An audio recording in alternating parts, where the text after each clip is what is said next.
दारी होनी थी। इन्होंने जिस शब्द पे इन्होंने बोला, इस देश के अंदर जो है एक तंत्री हुकूमत है, इस देश के अंदर गणतंत्री हुकूमत नहीं है। लेकिन प्रियंका गांधी पर अगर बात हो गई तो आप तिलमिलाने लगे। देखिए, कांग्रेसी साधु संत हैं। हेमा मालिनी के साथ जिन्होंने अपराध किया है, हम उनके पक्षकार नहीं है। अगर उन्होंने ऐसा किया है तो उनके खिलाफ भी कार्रवाई होना चाहिए, चाहे वो कोई भी नारी शक्ति के प्रति जो ये दुर्भावना रखते हैं, चाहे वो किसी भी विचारधारा किसी भी पार्टी का हो, उस पर कानूनी कार्रवाई होना चाहिए। सोनाक्षी सिन्हा का जब अपमान हुआ तब आपने क्यों नहीं बोला?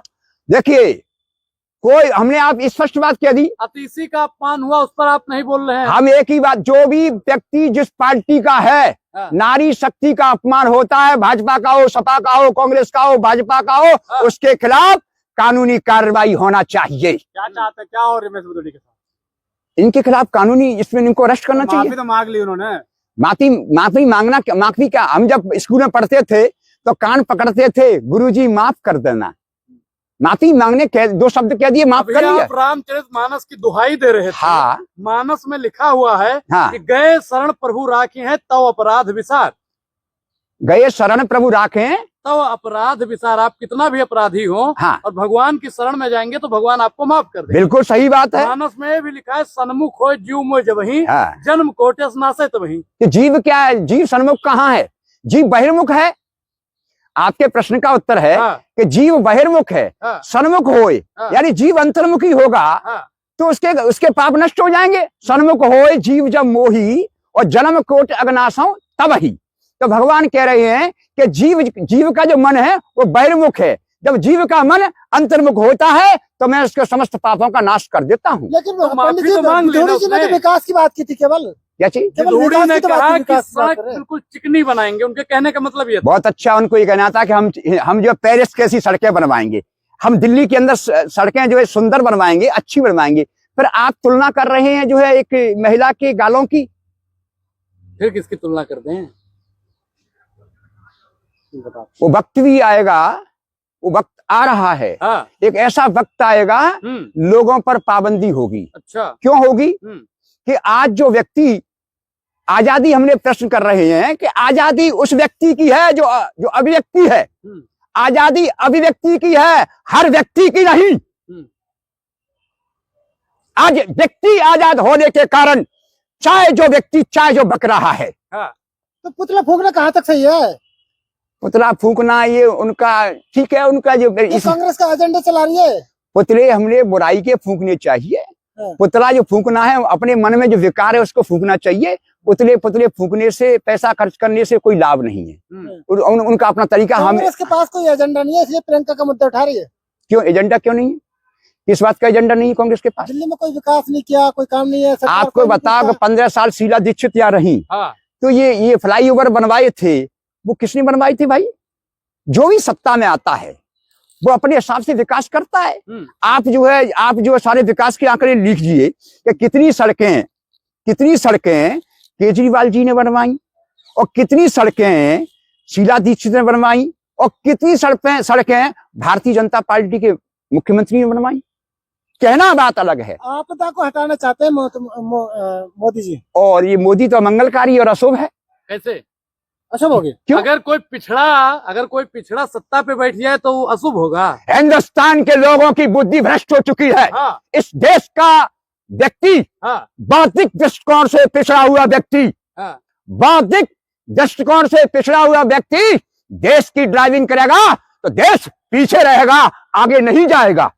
ये उत्तर है आपके लिए। अच्छा, तो आप चाहते हैं दलित पिछड़ा आगे ना जाए? मैं किसी दलित की बात नहीं करना, दलित की अगले बगले की बात नहीं कर रहा। बौद्धिक दृष्टि से जो व्यक्ति पिछड़ा है, ऐसा व्यक्ति भारत की सत्ता को चलाएगा तो भारत पीछे रहेगा, आगे नहीं जाएगा। राम राज्य बनाने की बात कर रहे हैं, हिंदू राष्ट्र बनाने की बात कर रहे हैं, टीकाधारी हैं आप, फिर भी इस हिंदुस्तान के अंदर सैकड़ों बहन बेटियों के साथ बलात्कार होता है, यही राम राज्य है। कांग्रेस की सरकार में नहीं होता था? कांग्रेस की सरकार में होता था, इसीलिए तो कांग्रेस बाहर है। कांग्रेस में कोई खामियां थी, इसलिए कांग्रेस बाहर है। कांग्रेस में जब खामियां खत्म हो जाएंगी, जनता जब कांग्रेस को समझ लेगी तो कांग्रेस आ जाएगी। तो विधुड़ी ने माफी मांग लिया, चिल्ला क्यों रहे हैं ये बताइए पहले आप। अब भाई हमने तो नहीं देखी माफी मांगनी। क्या विधु जी ने ऐसे कहा कि बहन प्रियंका बहन जी, मुझसे जो शब्द निकल गए थे मुझे क्षमा करना, बात खत्म हो? कह दिया, ये कह दिया हमने माफी मांग ली। ये कोई तरीका है क्या? विनम्रता। सुनिए, विद्या ददाति विनयम, विद्या ददाति विनयम। विद्या को प्राप्त करने के बाद मनुष्य के अंदर विनम्रता आती है। आप ये चाहते हैं तो घुटनों के बल गिरे विधुड़ी जी? मैं कब कहता हूँ घुटने के बल गिरे? वो तो माफी मांगी। अरे राम की बात करने वाले की बात कर रहा हूँ। राम रामचरितमानस में कह रहे हैं कि सिया राम मैं सब जग जानी, करहूं प्रणाम जोर जुग पानी। क्यों राम की बात कर रही है? मैं रामायण की बात कर रहा हूँ। बात मोदी जी भी कर रहे हैं, विधुड़ी जी भी कर रहे हैं। मोदी ने तो बुद्ध की बात कही थी।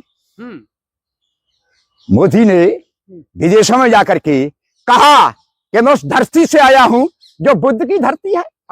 लेकिन मोदी जी को इस बात का संज्ञान होना चाहिए कि महात्मा बुद्ध ने 5 सिद्धांत दिए, जिनको हमने पंचशील सिद्धांत कहा। उसका एक प्रतीक चिन्ह भी दिया, कछुआ। कछुआ तो महात्मा ने कहा, महात्मा बुद्ध ने कहा कि पहला सिद्धांत क्या है कि हिंसा से दूर। महात्मा बुद्ध का पहला सिद्धांत है हिंसा से दूर, हिंसा ना करना। दूसरा सिद्धांत है व्यभिचार ना करना। तीसरा सिद्धांत है चोरी ना करना। चौथा सिद्धांत है झूठ ना बोलना। और 5वां सिद्धांत है नशा ना करना। तो विधुड़ी जी 5 सिद्धांत पे चल रहे हैं। अगर भारत की सरकार इस महात्मा बुद्ध के एक भी सिद्धांत का पालन करती, जैसे कि महात्मा बुद्ध ने कहा कि नशा नहीं करना चाहिए, तो भारत सरकार को चाहिए था हिंदुस्तान की समूची शराब फैक्ट्रियों को बंद करें।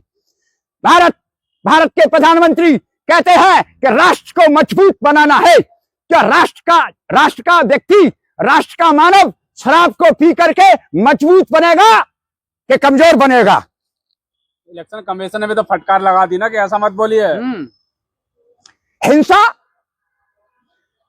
महात्मा बुद्ध ने कहा कि हिंसा नहीं करनी चाहिए। लेकिन राम ने तो कहा कि बिना न मानो तो जल से चढ़ गए, 3 दिन बीत बोले राम सको तब भय बिन होए न प्रीत।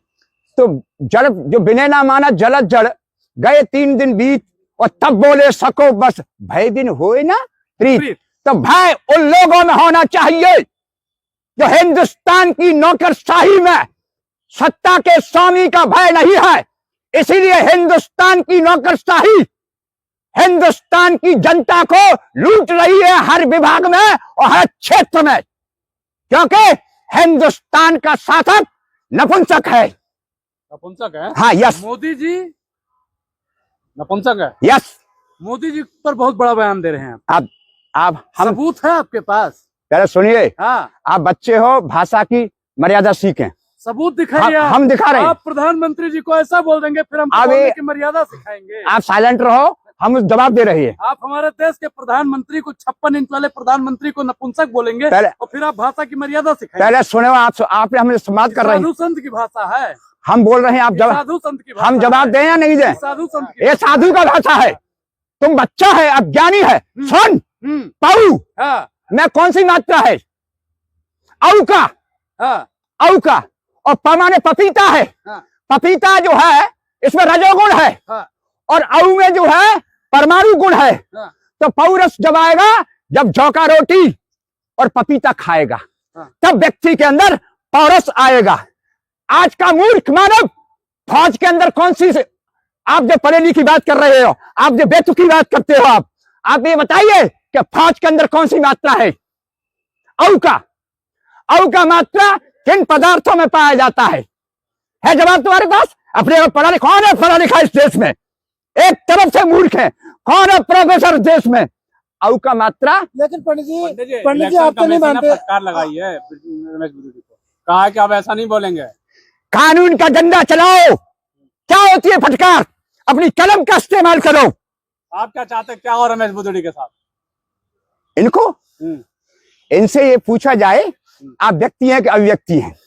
पहले ये बात साबित हो जाए आप व्यक्ति हैं तो विचारों को अव्यक्त करिए। तो चाहते क्या उनके साथ इनके खिलाफ कानूनी कार्रवाई होना चाहिए, जेल भेजना चाहते हैं। बिल्कुल, क्योंकि ये व्यक्ति है अव्यक्ति नहीं है। इस बात पर मुद्दे पर चर्चा हो। पंडित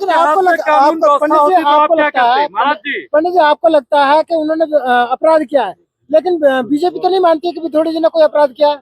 देखिए ऐसा है कि अपराध किसने किया है किसने नहीं किया है बीजेपी नहीं मान रही ना। क्या दुशासन ने माना कि हमने जगदम्बा का चीर खींचा था?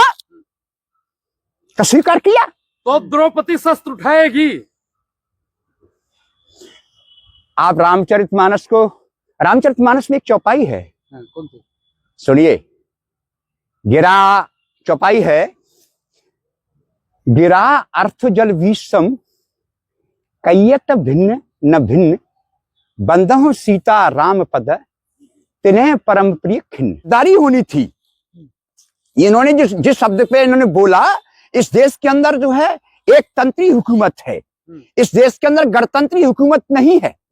एक चुने हुए व्यक्ति का जो लोकसभा में बैठी हुई है उनका इस तरीके से अपमान करना गैर संवैधानिक है, क्योंकि रमेश विधूड़ी व्यक्ति है, अभिव्यक्ति नहीं है। मतलब गिरफ्तारी होनी चाहिए, बराबर होनी चाहिए, क्योंकि रमेश विधूड़ी व्यक्ति है, अभिव्यक्ति नहीं है। अभिव्यक्ति होता तो उनके ये विचार नहीं निकलते। मंदिर जा रहे हैं, वो घूम रहे हैं। मंदिर को लोगों ने वोट का केंद्र मान लिया है। लोग क्या है हमारे देश में, क्या मंदिर का है तो वो धार्मिक होगा। मंदिर जा रहा है तो उनमें ये भावना है, और मंदिर जा रहा है उसके तिलक लगा है, चंदन लगा है, अच्छा व्यक्ति होगा। कारण क्या है कि ये मंदिर के नाम पर ये लोगों को भ्रमित कर रहे हैं। मन मंदिर से बड़ा कोई मंदिर नहीं है। थोड़ी सी बेकार कर रहे हैं क्या बदनाम? ये तो पूरी भारतीय जनता पार्टी यही काम कर रही है। राम राज्य लेकर ये भाजपा आप करे, क्या यही राम राज्य है? किसी नारी का अपमान करना? जिस नारी के सम्मान के लिए लंका में युद्ध हुआ था, जिस नारी के स्वाभिमान के लिए लंका को विध्वंस कर दिया गया था। तो क्या अब राजनीति में महाभारत शुरू हो गई है? अरे ये पूरा समाज ही अज्ञान में सो रहा है। आपके प्रश्न का उत्तर है कि मोह निशा सब सोवन हारा और देख सपने अनेक प्रकारा। इस मोह रूपी रात्रि में सारा संसार सो रहा है। लोगों को इस बात का ज्ञान ही नहीं है। हिंदुस्तान की प्रेसिडेंट द्रौपदी मुर्मू जी हैं। हाँ। जब हिंदुस्तान की प्रेसिडेंट द्रौपदी मुर्मू बैठी हुई है तो ये मान लिया जाए कि हम महाभारत के काल में चल रहे हैं। हमारा भारत का जब हेमा मालिनी का अपमान होता है तब तो आप। धन्यवाद बाबा।